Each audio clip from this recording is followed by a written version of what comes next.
नमस्कार, तर स्वागत आहे तुमचं माझ्या एका नवीन व्हिडिओमध्ये. मी आज तुमच्यासोबत शेअर करत आहे झटपट बनून तयार होणारा हा नाश्त्याचा एक पदार्थ.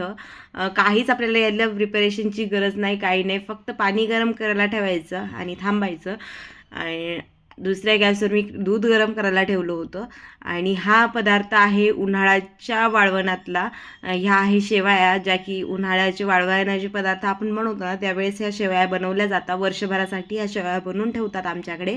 आता ह्या शेवया ज्या आहेत ते उकळत्या पाण्यामध्ये टाकायच्या आणि एक 4 ते 5 मिनटं ह्या शेवया ज्या आहेत त्या पाण्यामध्ये चांगल्या उकडून घ्यायच्या. उकडून झाल्यानंतर आपल्या ह्या शेवया बनवून रेडी आहे. तर गाळणीने ह्या गाळून घ्यायच्या. यातलं एक्स्ट्राचं पाणी जे आहे ते काढून टाकायचं. आणि आता ह्या शेवया थोड्याशा मोकळ्या करून सर्व करायच्या. तर आमच्याकडे शेवया अशा सर्व करतात. थोड्याशा शेवया घेतल्या की त्यावर गरम दूध टाकायचं आणि एक चमचाभर यात साखर टाकायची. साखरेचं प्रमाण तुम्ही तुमच्या आवडीनुसार कमी जास्त करू शकता. तुम्हाला जर जास्त गोड आवडत असेल तर तुम्ही जास्त साखर टाका. त्यानंतर थोडंसं यावर साजूक तूप घ्यायचं आणि गरमागरम या गोड शेवयाचा नाश्ता जो आहे तो एन्जॉय करायचा. खूप कमी वेळात आणि खूप कमी इन्ग्रेडियंट्समध्ये आपला हा नाश्ता बनून तयार होतो. चला तर मग मी आता नाश्ता करते. तुम्हाला जर व्हिडिओ आवडत असतील तर प्लीज व्हिडिओला लाईक करा, शेअर करा, चॅनलला सबस्क्राईब करा. आपण भेटूया पुढच्या व्हिडिओमध्ये.